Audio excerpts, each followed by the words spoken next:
दोस्तों, राधे श्याम। कैसे हैं आप सब लोग। तो 2-3 दिन के लिए मैं बाहर गई हुई थी। इस पे मैंने एक शॉर्ट वीडियो भी बनाई थी कि जब मैं घर से बाहर जाती हूँ तो मैं अपने प्लांट्स की कैसे केयर करती हूँ। उसमें मैंने बताया था कि मैं तुलसी मैया को कैसे रख के जाती हूँ और बाकी प्लांट्स की केयर कैसे करती हूँ, जिसकी एक छोटी सी क्लिप मैंने यहाँ पर भी लगाई है। बाकी वो शॉर्ट वीडियो आपको आई बटन पे मिल जाएगी, आप ज़रूर देखना। और ये है 3 दिन के बाद की क्लिप। इसमें मैं तुलसी मैया, आप देख सकते हो कि कितनी हरी भरी हो रखी है। मैंने जस्ट अभी पानी डाला और मिट्टी भी कितनी ज़्यादा गीली है। और ये हैं बाकी के पौधे जो कि ये भी बहुत ज़्यादा हेल्दी स्टेट में, और कुछ कुछ पौधों में तो ग्रो भी हुआ है। तो जब मैं घर के अंदर एंटर हुई तो मुझे मिली बेहोशी। सेम ये भैया की तरह, जैसे ये झूम रहे हैं ना, मैं भी झूम रही थी। पर इसके पीछे पता है कारण क्या था? तो इसके पीछे कारण था एयर पोल्यूशन। जिस सिटी में मैं रहती हूँ वहाँ का पोल्यूशन। घर तो बंद था, फिर भी एक पॉल्यूटेड एयर मुझे फ़ील हो रही थी। मन कर रहा था कि घर आते ही ना मैं सबसे पहले मास्क पहन लूँ। और ऐसा नहीं है कि ये प्रॉब्लम मुझे बस 2-3 दिन के बाद घर लौटने पर ही हुई है। मैं रातों को ना बड़ा अनकंफर्टेबली सोती थी, क्योंकि रात को ना ऐसा होता था कि 2-2:30 बजे के बाद कमरे में ना एक गंदी सी स्मेल होने लग जाती थी पोल्यूशन की। और जब मैं सुबह उठती थी ना तो सुबह मेरे को हमेशा थ्रोट प्रॉब्लम रहती थी, जिसके कारण गले में खराश तो सुबह के 1-2 घंटे पे रहती ही थी। तो इस कारण से मेरे को काफ़ी ज़्यादा दिक्कतें हो रही थी और मैं काफ़ी ज़्यादा परेशान भी चल रही थी कि यार इस चक्कर में मैंने काफ़ी ज़्यादा प्लांट्स भी लगाए थे। एक रीज़न ये भी हो सकता है कि जहाँ मैं रहती हूँ ना, तो मेरा घर मेन हाईवे पे है। और हाईवे पे कभी भी ऐसा नहीं होता कि किसी दिन वो खाली हो। 24/7 गाड़ियाँ उस पे चलती ही रहती है। तो पोल्यूशन तो और भी ज़्यादा रहता है। और जिस एरिया में मैं रहती हूँ ना, उसमें कंपैरेटिवली इतने ज़्यादा प्लांट्स नहीं है, इतने ज़्यादा प्लांटेशन नहीं हुई है, तो भी पोल्यूशन थोड़ा ज़्यादा रहता है। तो पता है आखिरकार अंततः मुझे सोल्यूशन क्या मिला? ये जो आप स्क्रीन पे देख रहे हो ना डब्बा सा, ये है कोवे का एयर प्यूरीफायर, जो मैंने तुरंत ऑर्डर कर लिया। और ये वीडियो मैं बना रही हूँ कम से कम 7 से 8 दिन के बाद, इसको यूज़ करने के बाद। अभी देखो इसमें ब्लू लाइट जल रही है, मतलब जो एयर की क्वालिटी है वो अभी बहुत बढ़िया है। अच्छा, अगर इसके लुक की बात करूँ तो लुक वाइज़ तो ये बहुत ज़्यादा सिंपल है, बट काम वाइज़ मेरे को बहुत ज़्यादा बढ़िया लगा। इसलिए मैंने सोचा था कि मैं पहले इसको यूज़ करूँगी, उसके बाद इसका जो है फ़ीडबैक वो दूँगी।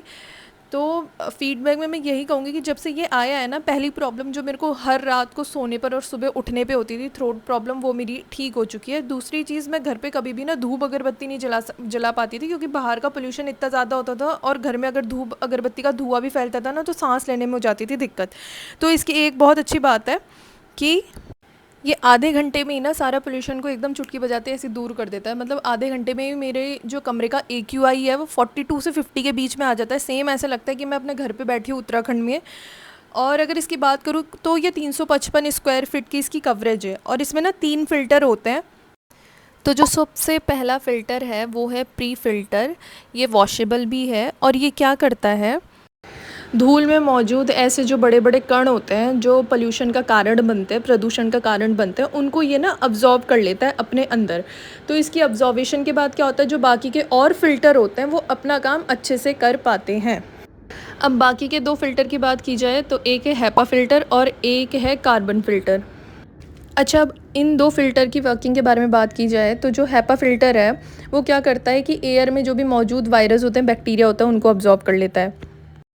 और जो दूसरा फ़िल्टर है कार्बन फ़िल्टर, वो क्या करता है, जैसे कभी हम अपने कमरे में ना रूम फ्रेशनर छिड़कते हैं तो उनके जो ऑडर्स होते हैं, जो खुशबू होती है, उनको ये अब्जॉर्ब कर लेता है और उनको बिल्कुल ख़त्म कर देता है। या कभी कभी कभार मेरे साथ तो ऐसा बहुत ज़्यादा होता है कि मैं तड़का मार रही होती हूँ और जो तड़के की खुशबू होती है ना, उसके कारण कमरा बहुत ही भाई वो उस तड़के की खुशबू से भर जाता है, तो उसको भी ये अब्जॉर्ब कर लेता है और आपकी जो AQI है ना उसको बहुत लोवेस्ट से लोवेस्ट पहुंचा देगा, मतलब पहाड़ों वाला AQI बना देगा। अच्छा, इसमें अब लाइट्स की बात करते हैं। अगर फंक्शनैलिटी की बात करूँ इसकी, तो इसके ऊपर जैसे ये ब्लू लाइट जल रही है, वैसे ही क्या है, यहाँ पर आपको एक लाइट मिलेगी येलो, एक मिलेगी रेड, एक मिलेगी ग्रीन और एक मिलेगी blue. Indicates excellent AQI, green indicates breathable, और येलो इंडिकेट्स कि अभी थोड़ा सा पोल्यूशन है, और रेड तो मतलब डेंजर जोन। तो जब ये रेड हो जाता है तो मतलब अभी आप बहुत पॉल्यूटेड जगह पे बैठे हो।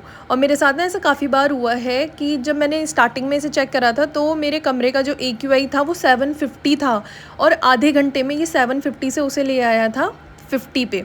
तो कुल मिला के ये है कि कोवे के एयर प्यूरीफायर से मैं तो फुल इम्प्रेस हूँ। चलो जी, तो आपको क्या लगता है कि ये वीडियो मैंने कोवे के एयर प्यूरीफायर को प्रमोट करने के लिए बनाया? बिल्कुल भी नहीं। ये मेरे अंडर बजट था, इसलिए मैं इसे ख़रीद पाई। पर ऐसा ज़रूरी नहीं है कि हमेशा ऐसा ही हो। कभी ये प्रॉब्लम अगर इतनी बड़ी हो गई कि कोई भी इसे सॉल्व नहीं कर पाया, फिर हम क्या करेंगे? जब हम कहीं नॉर्मली घूमने भी जाते हैं ना, तो हम उसकी प्री प्लानिंग करके चलते हैं। तो क्या हमें अपने फ्यूचर की या आगे आने वाली जनरेशन की प्री प्लानिंग नहीं करनी चाहिए? आपको क्या लगता है? तो हमारी प्री प्लानिंग अभी से, आज ही से ये होनी चाहिए कि हम ज़्यादा से ज़्यादा प्लांट लगाएं। आपको पता है, एक रिसर्च के अनुसार बताया गया है कि प्लांट्स लगाना एक तरीके की मेडिटेशन भी है, आपका स्ट्रेस रिलीफ़ करती है। और सोचो, जब हम अपने घरों के आसपास या अपने घरों में एक पौधा भी लगाएं, उसको रोज़ देखें, उसे बड़ा करें, चाहे वो फूल का हो, फल का हो, तो कितना रिलीफ़ मिलता है, कितना अच्छा लगेगा। और सोचिए, आपके ना एक पौधा अपने आसपास लगाने पे वहाँ का वातावरण कितना अच्छा हो जाएगा। आप भी कभी कह पाएंगे जब वो पौधा काफ़ी अच्छा बड़ा हो जाएगा कि ये पेड़ ना मैंने लगाया था। तो सोचिए, वो प्री प्लानिंग कीजिए अपने फ्यूचर के लिए, अपनी जनरेशन के लिए। और कारण बनिए कि जैसे आज हमें इलेक्ट्रॉनिक्स चीज़ों की ज़रूरत पड़ी अपनी हवा को भी साफ़ करने के लिए, वैसे आगे आने वाली जनरेशन को ना पड़े। राधे श्याम।